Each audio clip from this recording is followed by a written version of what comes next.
I think you should really get clear about what you want. Not numbers and figures, but what you want and how you want to feel. And then I would get clear on your visuals, like create these end scenes in your mind and visualize them daily, sometimes twice a day. And then think about how you feel in those visualizations. And then think about the person that you are in those.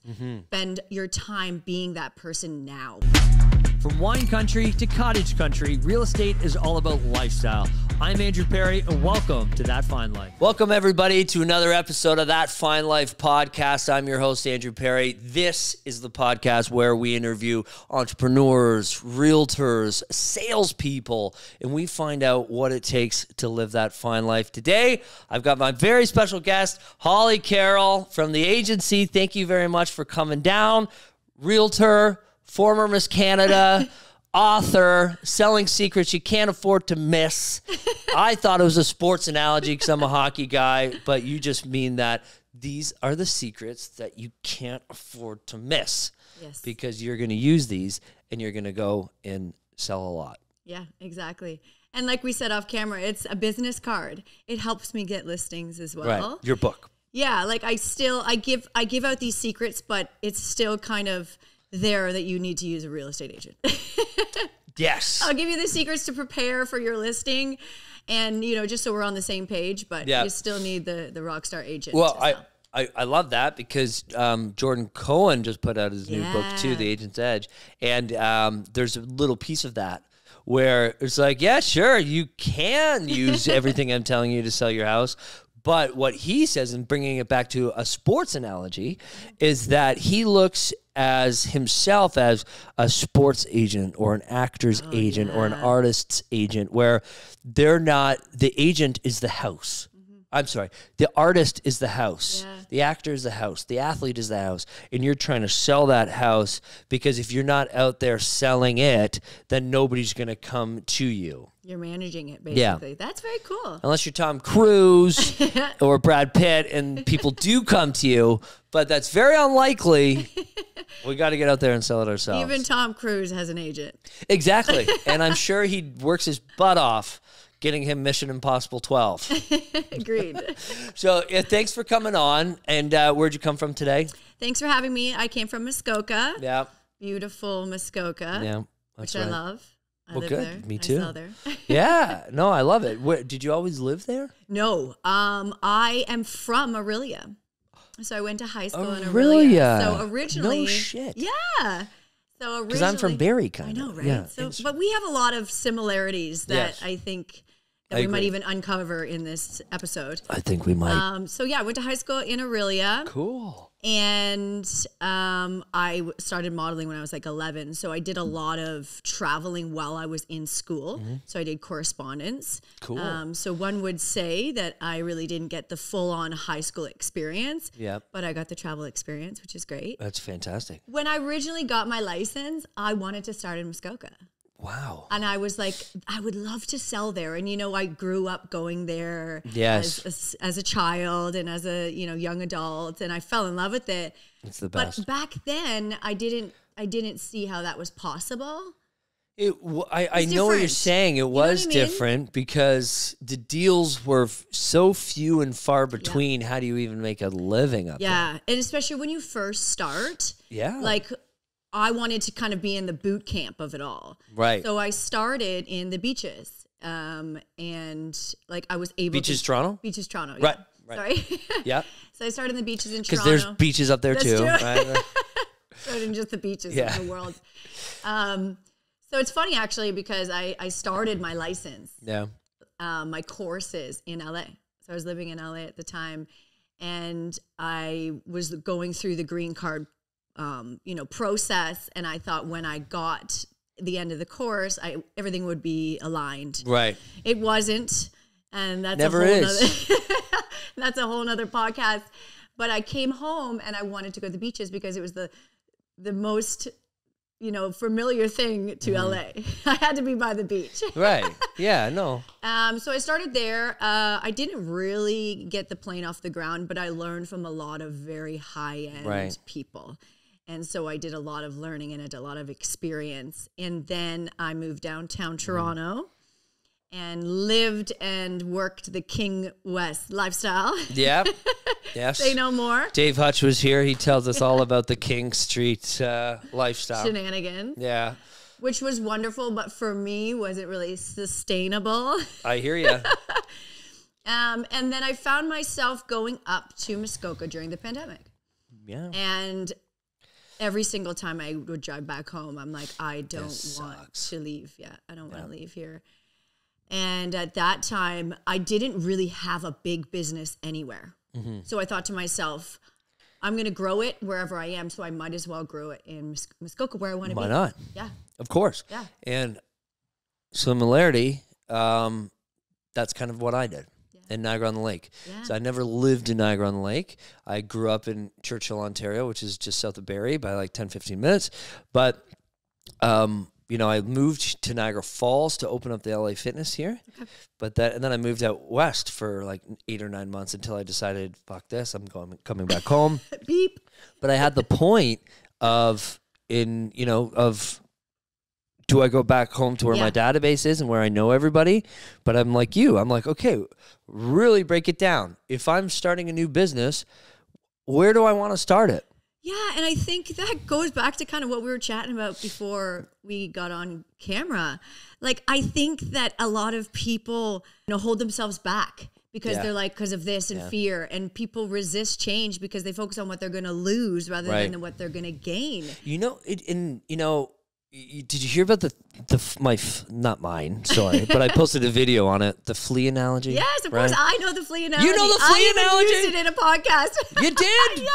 Damn, that's such a great analogy. So watch both our podcasts. Yeah. And let us know. Tag. Who did it better? So where I was going with that, do you think it's because, I'm sure this has been going on since the dawn of time, since cave people. They're too scared to go invent the wheel. But do you think maybe it's because of like our parents' age? Yeah, like a little bit? I think it's all to do with programming, period. Well, like you said with the fleas, that's their program not to jump out. So they don't jump out when the lid's off, right? So I think it's really good to get around people that are a little bit more fearless and a little bit more excited about life and use their imagination and, don't really have as many limits, because what happens when you want to do something new? You consult 5 of your friends. 4 of them are like, nah, don't do that. Stay where you are. You got something good here. Don't take any risks. And then the crazy person with the tattoos and pink hair is like, do it. Yeah. I'll go with you. Yeah, exactly. Well, and the reason why is because we look back at it and we look back at our parents and we think, oh, it's just parents being parents. They're just being nice, worried about us, want us to do good. But then you're like, wow, holy crap, how big of a hindrance that can be, especially for children. I know. And it's not their fault, like you said. Of course, they're just trying to protect you. Yeah, so it's nice to kind of see where they're coming from, but they don't know your dream. Nobody knows your dream inside and your passion. Like, if you could bottle it up and give them a drink, then maybe they'd see it, but you're the one who has to hold the vision. You're the one who has to practice that vision in your visualizations and feel that feeling. You're the one who has to do that, not anybody else. I agree. And how can you kind of discover that within you? Yeah, so this is a great question. I think you should really get clear about what you want. Yeah. Not numbers and figures, but what you want and how you want to feel. And then I would get clear on your visuals, like create these end scenes in your mind and visualize them daily, sometimes twice a day. And like I said, details, use all 5 of your senses in these visualizations. I love that. Right? Yep. And then think about how you feel in those visualizations. And then think about the person that you are in those. And then spend your time being that person now. So when you wake up in the morning and you're making your coffee, you are that version of yourself. You're that highest version. You're multimillionaire Holly. I walked in here on multimillionaire Holly. Now, my bank account doesn't reflect that. No, we just got to close on a couple of properties, but that's fine. Yeah, totally. But I act as if. Of course. And it's not a pretending situation, because we are all that anyways. It's just like a parallel universe, which I know can sound a little bit confusing, but so I love that because as you mentioned before, it's like imagination, right? But then the tactical. So the tactical for me is like how many guys and girls out there who played sports where the coach said, if you want to be the best, you got to train like the best. So, okay. So if I'm training like the best physically, how do I do that mentally? So there's a great book called Alter Ego. Have you read that book? I haven't. It's the best. I'll send it to you. It's the best. Thank you. It's the best. It has everything to do with what you're talking about right now. It's like when I wake up in the morning, how does Michael Jordan pour his goddamn coffee? If I'm Kobe Bryant, how does Michael Jackson? Even Michael Jackson. Yeah, right? How does he wake up? Right? How does he wake up? He just moonwalks over to the bathroom. Right? But exactly right. And so, and I like how you said 2 times a day, because what if you do it all day? Is that just daydreaming? Because that happens to me, and I've been doing that since a little kid. I used to lie in my bed, and I could never sleep because I was focusing on a stage, big lights, me playing guitar, singing, and I ended up achieving that, maybe not to 10,000 people, but, I played in front of thousands of people. Young and Dundas Square, I guess, could be tens of thousands of people. There's a lot of people there, all downtown, 4 million, whatever. Good for you. But I've never stopped that. Yeah. And most people do. Interesting. So 2 things. The reason why you do it twice a day is because you do it when you awake and when you do it before you go to bed, because that's the times when your body is asleep but your mind is still awake. So it's very easy to go into your subconscious and focus on it. Yes. And if you go into your subconscious and plant seeds, that's when you're going to be able to reprogram the things that your parents told you, or et cetera, et cetera. Right. So that's why you do it 2 times a day, morning and night. And I like how you said the sports analogy, because athletes have been doing this forever. And they've been winning awards and cups and everything. Or even getting into the professional leagues. Yeah. Right? And you can't be anything you can't become anything you're not already conscious of being. So for example, somebody wins the lottery.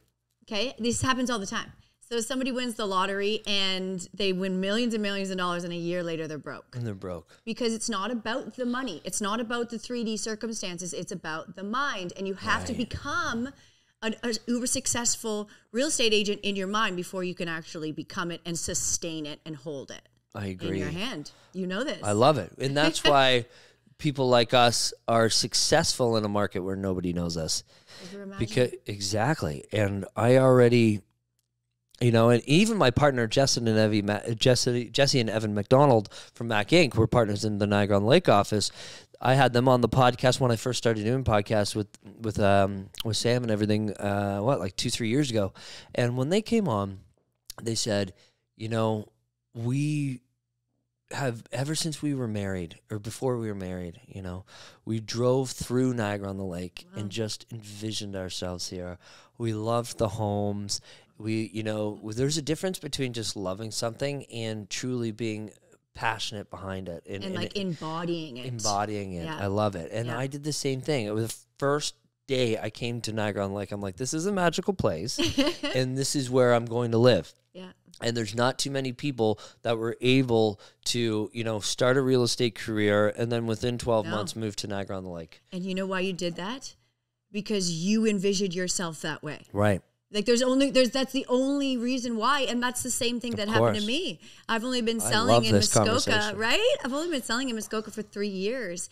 But I live the lifestyle. I feel the lifestyle and I sell the lifestyle. Like I'm visualizing a $7.5 million listing on Lake Joe. Yeah. Don't even know if it exists right now. But like when I go into my visualizations, I picture this huge Brokers Open. You're coming. Yes. And there's a band. There's s'mores happening in the fire pit. There's a Malibu boat that SWS is letting us have there. Like it is a time. It is a vibe. And I feel how that feels. I'm opening up this big brown door and people are coming in. I'm like, hey. Yes. And I'm feeling that because here's the thing. is even if that doesn't happen exactly like that, what happens is I'm going around with that feeling that I'm a badass luxury real estate agent. So people pick that up. They do pick that up. They pick that up and they're like, oh, and it's funny because I told a couple of people that they're like, oh, I thought that already happened. Because I am living and breathing this all the time. Of course. And that's so funny because some realtors that I've worked with, even to this day, some are on my team. Some of them have come and gone through, you know, my network. And it's like they didn't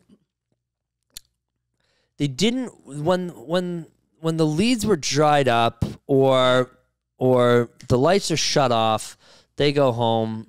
They do whatever they do. They go here, they go there. Maybe they go out drinking. Maybe they go away on vacation every month or whatever. Maybe they go shopping. They're not allowing themselves. Well, they're like, well, real estate's not my whole life. Well, it should be, right?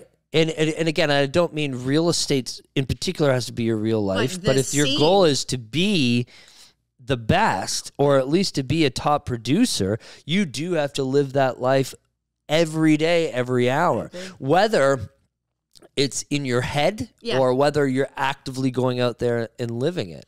There's a big part of the feminine and the masculine. So like the action and the mental, like they're both very important. Right. It's just as important to visualize and to meditate or to do the inner work as well as the masculine, which is the action and the doing. It's just as important. And if you bring those together, you'll explode.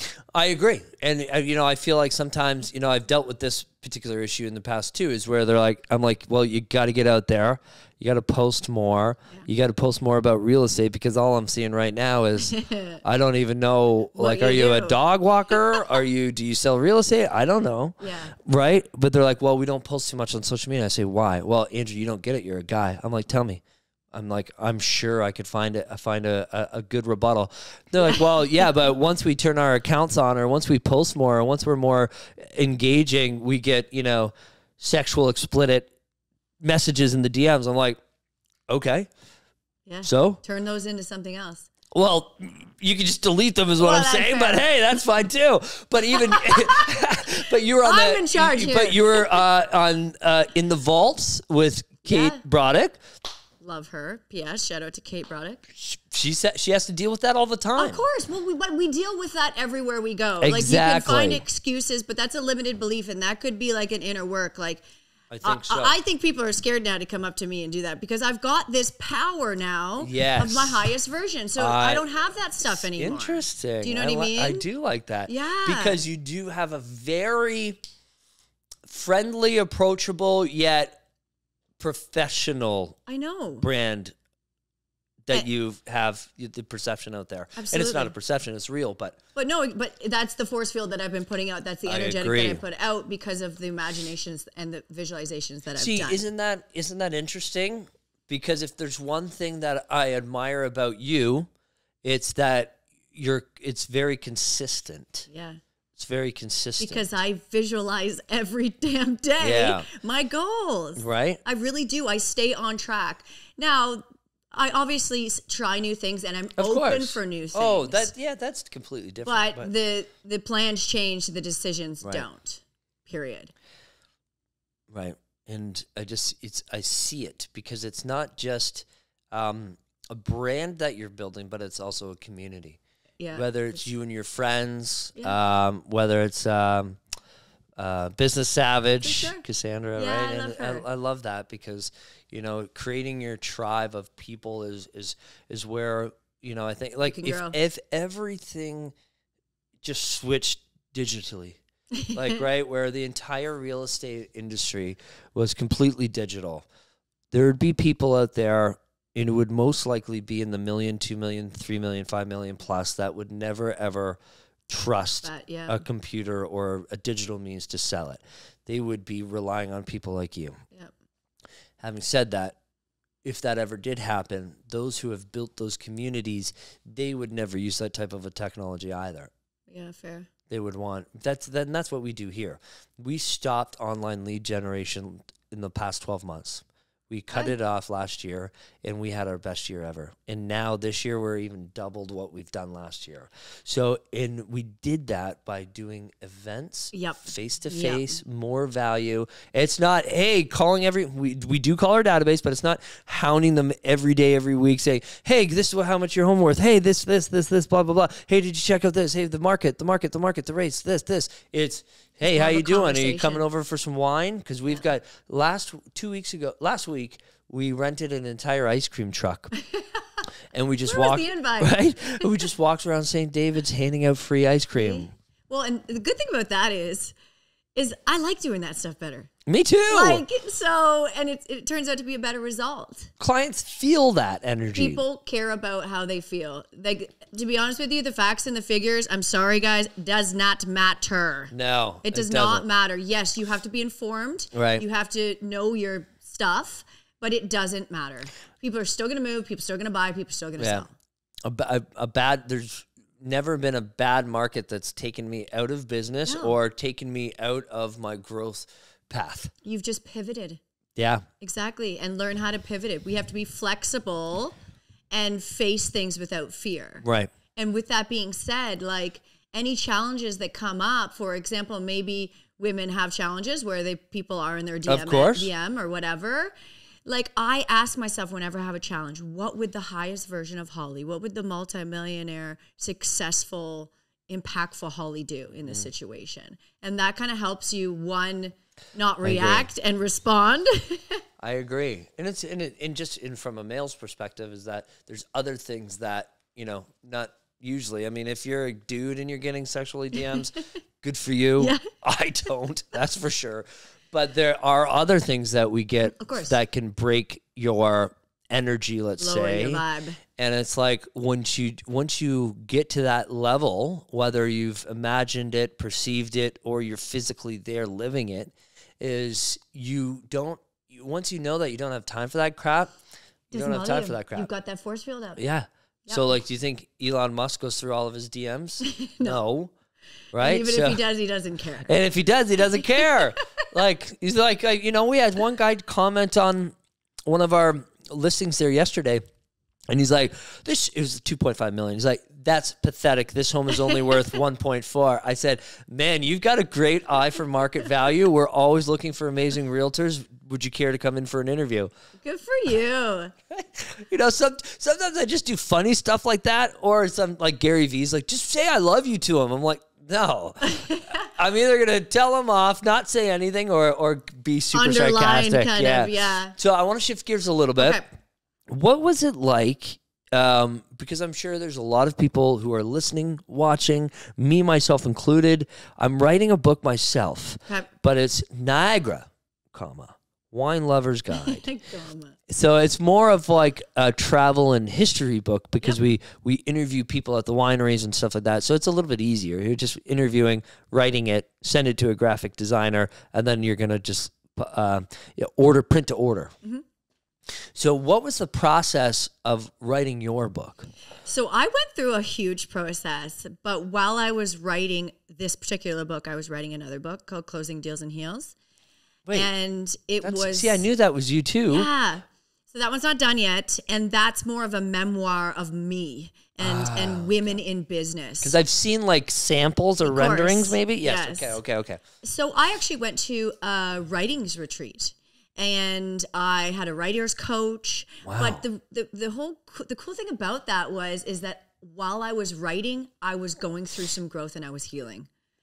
So the process for me, I really leaned into and just sort of poured my heart out. Now it's so vulnerable that I'm not even sure if I'm ready to publish it yet. Yeah. But on a factual side, there are 3 ways you can do a book. You can hybrid publish it, which means that you do half and they do half. Yes. You can get a publisher, right, and they can do the whole thing. Now, with that, you have to be accepted, and they basically take care of everything for you. Right. However, they could also take the rights.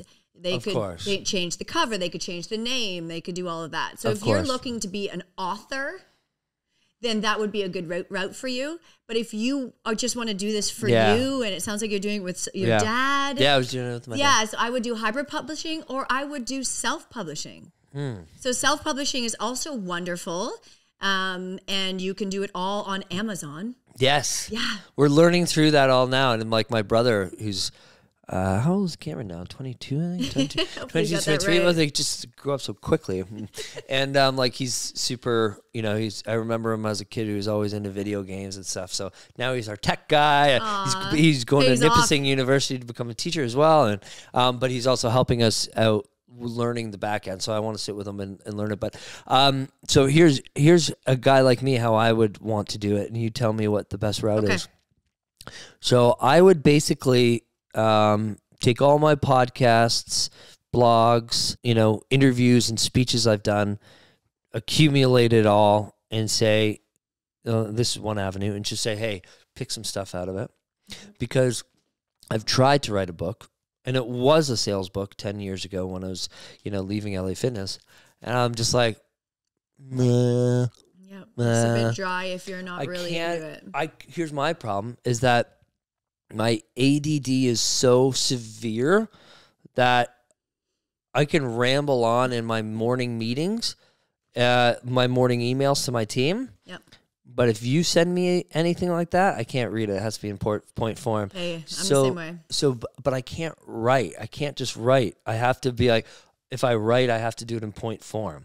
So it sounds like your mind probably works a little bit faster and maybe in more color than writing, which is how I am. I almost need to like dictate. Yeah, which is totally fine. A lot of people do that. Yeah. So a lot of people that have a book that they want to write, they get somebody else to write it. For one, because we're not English professors. Yeah. Like, we're just not. We're in real estate. I can barely do a document. Trust me, I have people in my comments all the time. Hey, you know you spelt that wrong. I know, but I've already boosted it and I can't edit it. But exactly. So you can totally get a ghostwriter as well. Right. And then they can write it all for you. But that's perfect, is the blogs and the vlogs and everything that you already have. Just say, make this nice. Yeah. And so that would be hybrid publishing. Yes. So I'm excited for this book. Yeah. So I've done a lot of crazy stuff in my life that if I had 5 hours, you know, have a couple of scotches and, you know, in a dark room. Yeah. And just had to go over all of them with you.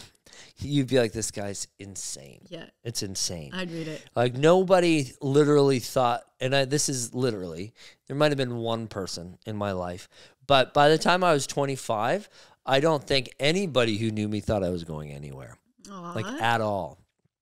Even my parents, when I got a job that I was doing very well at LA Fitness, they're like, I told them I wanted to quit. And they're like, are you sure? You sure about that? And I was like, yeah. I mean, they obviously believed in me, but you know what I mean? So it's like, it's just one of those things where there's a really, really good story there. And my main reason for getting it out is to get it out of me, for one, but two, to inspire. Because I always think I amaze myself every day that A, I've made this amount of money. Yeah. B, I'm out on my own. C, I have people that believe in me and want to follow me on this journey and join me as my team members. They trust me to become leaders on my team. Yeah. People call me for advice. And that all stemmed from just taking that next step in following. Well, I come from a small town where nobody left. They are all in construction or, you know, working with their hands and doing things that they may or may not like. And I was, you know, one of the only people that actually left the town and went searching. I love that. I think that that's a good thing for people to hear, because I think some people think, oh, you know, I can't do that. I don't know anything about that, or, you know, and it's not true at all. And in fact, if you're anything like me, everything that I did or tried or failed or succeeded helped me be the best real estate agent I am now. That's what people don't understand. They don't understand that. Is the failures are just lessons. And that's the only way, you know, I try to dumb it down. I used to have it saved as one of my pinned posts, is like, if you think about Super Mario, think about the first time you ever played a friggin' video game. Yeah. Did you beat the game? No. No. But you went, you're like, oh shit, there's an obstacle. I have to jump over it. It's just like in life. That's not a failure. You just learned what not to do for the next time. Or the next, or the next, or the next. But eventually it works out. Well, I do admire how entrepreneurial you are. And I think that's a big key part to real estate. And I think a lot of people think, oh, I got a real estate and then do this, this, and that. But I think that to have that creative mind, we're all creative. We not all of us use it. Right. We all have an imagination.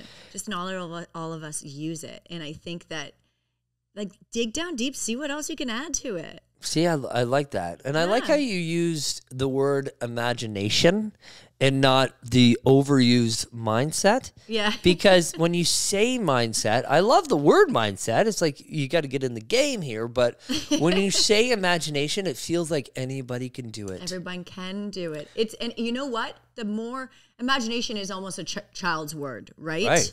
And children are the best at visualizing and using their imagination. Right. I want you, when you think about imagination, to think like you were when you were a child. Like you said, you haven't stopped. Yeah. And look at you now. Right. Like, use that and just play with it. Play with your imagination. Play with your creativity. It doesn't have to be like how your mom wants you to be or how your dad wants you to be. Like, go into your mind and play. Oh, go into your mind and play. That's awesome. So what is next then for Holly Carroll? You've got the book that you're working on that's more of a personal thing. And obviously you're working on taking over Muskoka with the agency. Of course. But what else? So I would like to grace the stages a lot more. Hey, but yeah, you told me you've got something big coming up, right? Yes, I do. So it's not necessarily in the real estate world or industry, but that's a good thing. That's a good thing.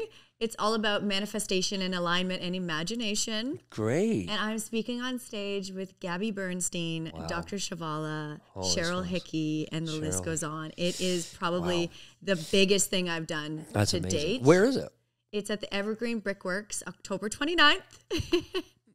Where? It's going to be amazing. Where's that? Evergreen So Toronto. Okay, so you're speaking to a guy who doesn't know. Oh, I'm sorry. You're right. So the Evergreen Brickworks. I know where Bay and Bloor is because I got stuck there for 3.5 hours trying to leave the St. Regis Hotel on the Lakeshore Bridge. That He really sucked. is a small town guy. I'll never go there again. It's going to be an incredible event for men and women, and the whole idea is to leave as your highest version of yourself. Right.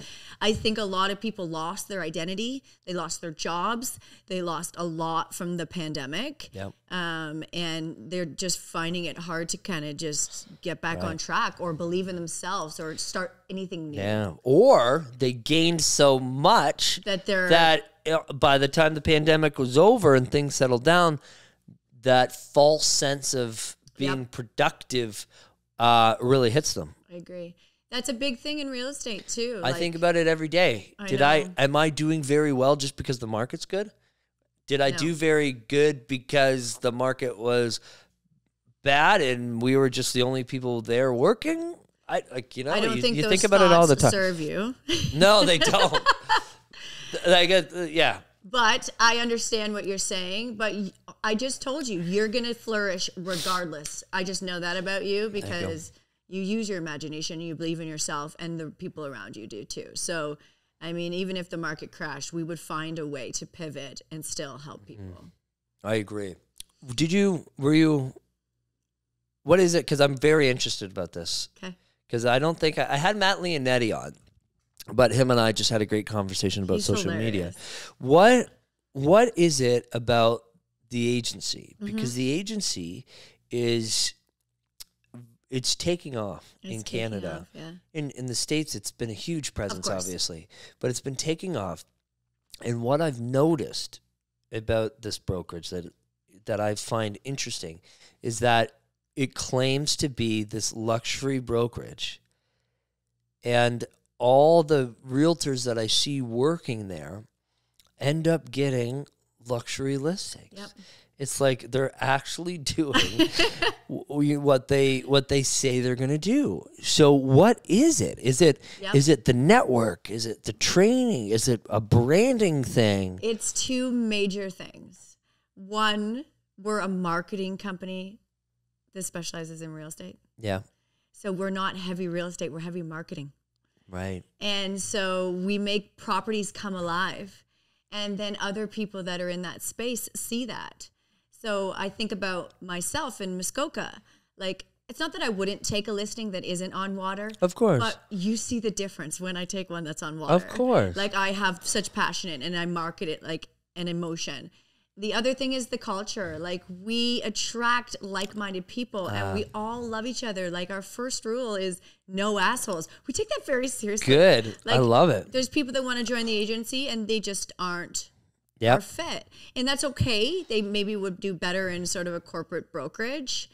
But we really capitalize on the fact that we're all helping and supporting each other. So think about what we were just saying about surrounding yourself with other people that are in that space and do have no ceiling, that have the lid off. Then it promotes myself to become more luxury. So, you know, I've been with other brokerages and nothing wrong with them. I think I needed to go through them anyways. Yeah. But I always wanted to see myself as a luxury real estate agent. And then when I got with the agency, they saw me that too. So it's much easier for me to hold that vibe of a luxury real estate agent. Right. And then we all kind of help each other rise above. And then, so how do you overcome, because with Revel, you know, when I first started with Revel in Niagara, its doors had been open for about 3 or 4 years. Okay. So Niagara was pretty used to them, but not everybody there yet. So me having to overcome the objection of, well, who's Revel? And then once we opened in Muskoka and once we started getting out of Ontario, obviously now we have a good name, but even still, there's still people, even Niagara. So what is Revel, by the way? I'm like, oh, God. So, you know, we have to sell ourselves. And obviously, I totally understand that sellers are hiring you for you. I get that. But you're going into, let's just say, a $7.5 million cottage. And if they, well, how do you sell the agency? Yeah. Well, a couple ways. I mean, we do market internationally, and I know a lot of other brokerages say they do, and I'm not sure that they do. Right. Yeah. So they use their corporate logo on a random website, and like, you know, I know that's just not what they specialize in. Like, we really do specialize on that. So the best way to sell a home, in my opinion, is the marketing and to get as many eyes on that home. Right. To get as many people on that home so that we can capitalize on the market. Right.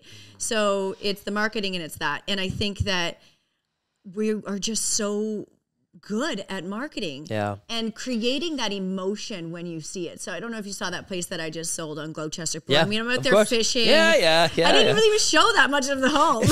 Wasn't there still like ice? Like, I'm getting flack for the ice still. I threw it over the ice. I love it though. I know it's fun. But you know what I mean? Yeah, of course. It's that emotion, and you know, because you have a place in Muskoka, you know that feel. Yes, I love it. And you know, do you also have like an agency kind of like referral or like a network kind of thing that you like? Hey, look, guys, here's a $10 million house. It's in Banff, Alberta. We do. Yeah. We have a very good in-house circulation, as well as we have a huge online presence. Yes. So not just me, but like we have a huge online presence, and I think that helps. I mean, I use that in listings. This particular property is going to be seen by, right? You know, because especially Muskoka. Now you get this in wine country. The people that are buying it aren't from Muskoka. Right. Chances are. So how are they going to see that? Exactly. You know, and I think that a lot of the people that buy luxury real estate too, they're not really on there looking for luxury real estate. We have to catch them. Exactly. Exactly. Yeah. Like they maybe don't know that they want a place in Muskoka yet. Well, that's interesting because Jordan Cohen said that too. Yeah, exactly. Right? Because the people that are in that top 1% of the 1%, they don't. They're buying everywhere. They'll buy in Thailand. They'll buy in Italy. They'll buy in BC. So if you're using things like MLS as your your tool, or even your own, I mean, something as powerful as the agency, or Jordan Cohen's Instagram, he's like 500,000 followers. So he's pretty good.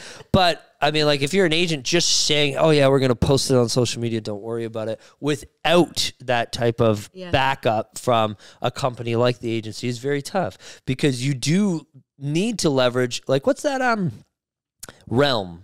Yes. That's what Richard, we have a Realm. Right? So it's like Realm. Yeah, where, it is like Realm. Yeah, so that's Realm is basically a database of all the best realtors and all their best clients that are looking for something specific everywhere. I know. Right? If something pops up, hey, I've got a $50 million budget in the Hamptons, but I live in, Taiwan. Yeah.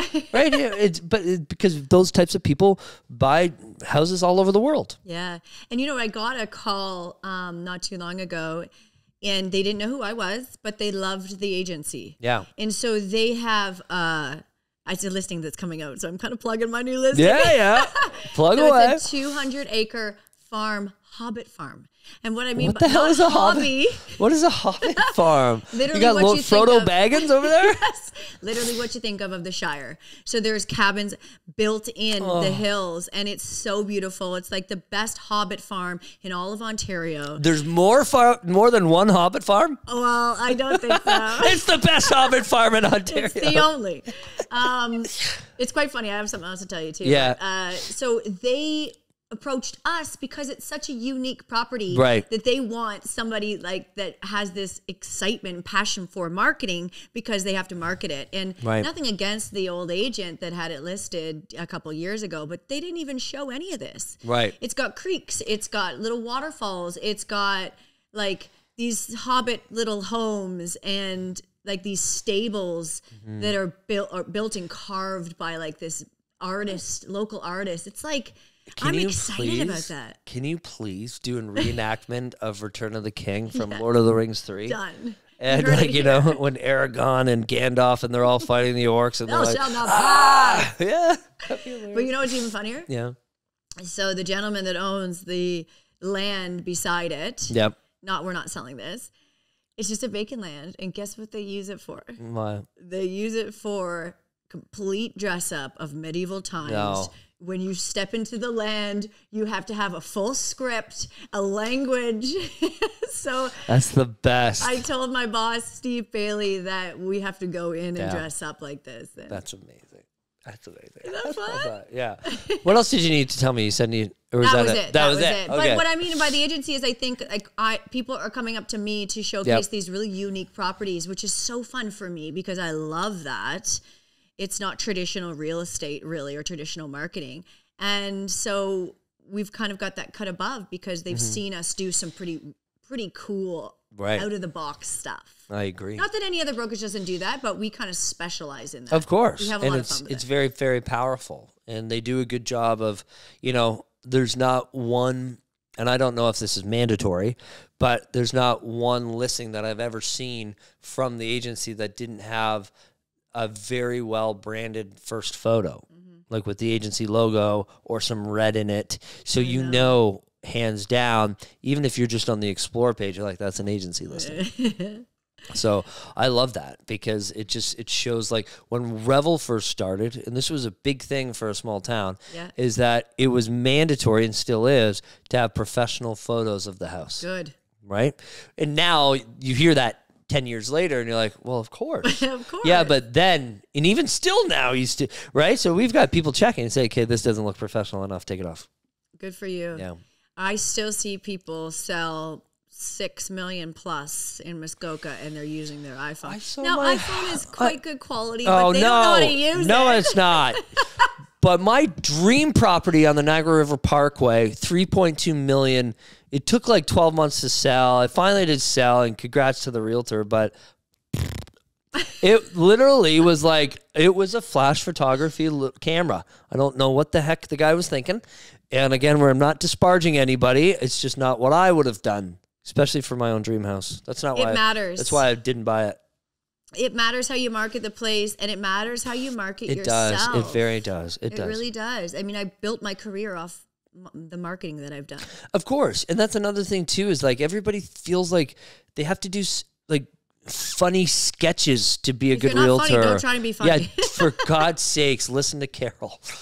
I mean, Holly. Carroll. Now you got to cut I've got two first names. Now you got to cut your hair and put it like. At least it's not Carroll. Yeah, I know. So, but it's true because like you see, and it's like so cringy. You're like, what are you doing?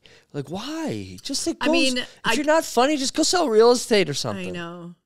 I have sold a lot of homes in Muskoka that were quote unquote unsellable or expired, and it's just because I came in and I marketed better and I believed in the property. Yeah. Like I didn't just like if you're gonna shit the bed and put up this marketing like this, like you have to expect the consequences, really. I agree. Yeah. Okay. This is the end of the show. Plug. You've already plugged a couple of times and I've allowed it. But now I'm just joking. This is now the real plug time. Where can they find you? How can they book you to speak at their event? I always like to use my Instagram because I can talk back and forth through DMs. Yeah. Holly Ann Carroll, that's it. And so you have 3 first names? No, my full name is actually Holly Ann. Holly Ann. But I dropped the Ann because of real estate, I guess. But my social media is the same. Okay. So Holly Ann Carroll, and you can actually go on there and get a free copy of my book, digital copy. Yeah. I'm trying to sell all my stuff, but and I also do a few events that help you with your imagination and your visualization. And I have my own guided visualization that I give out, and it's incredible. And a lot of people are in tears. Is it like audio? It's audio. So is it like? Have you ever heard of Mindspace? Yes. So I started Mindspace like 10 years ago, and I haven't done it since, but it's like I always choose the English version. So if you've got one where you're talking in an English accent, let me know. But it's like, okay, now open your eyes. Yeah. Is it something like that? It is. Oh, cool. I got to try it. It's way better. Okay, it's better. It's better than what I just did. It's soothing, and it's got one of Sam and I's favorite songs, Ludovico. Oh, I thought it was last night we let the liquor talk. Yeah, okay, yeah. Yeah. No, but it's very good. It gets you in the feelings. And like it's good for the mornings? It's good for the mornings and the night. I mean, you could do it anytime you want, but I've decided to record my own because I do it at a lot of events. And please come see me speak at Auric Living October 29th. But I am going to check out your audio because I love that. I love it. In the morning, I wake up. I've been trying to wake up. I was waking up at like 4:30 consistently, but now my friggin' kids caught on, and they're up at like 4:35 now. And I'm like, well, what the hell am I supposed to do? If you guys are going to be up, I'm just going to sleep until 6 then. Screw you. But not the same if you guys are up too. Yeah, no. But if I could put headphones in and listen to your voice, I think that'd be great. Well, lying in bed, I like it. Yeah, but no, I'd probably do stretching or something. I mean, you know what? You can even do this with your kids. Yeah, good. Like you really can. My kids are maniacs, so they need that. Yeah, you can't even call me after. You can't call me after 4, because if I'm. How many kids do you have? 3. Why did you have so many? I don't know. 7, 3, and 2, and just every time I answer the phone, if I'm at home, it's. They know. They put the volume up when you're on the phone. I bet. Yep, they absolutely do. I like them. But anyways, thank you, Holly, for coming on. No, we pound it here. This is how we do it. Stretch. Thank you very much for coming on. Thanks, everybody. If you like this podcast, please share it, write a review, hit the notification bell, comment, subscribe. All the things. All the things. Just do it. Thanks. Bye.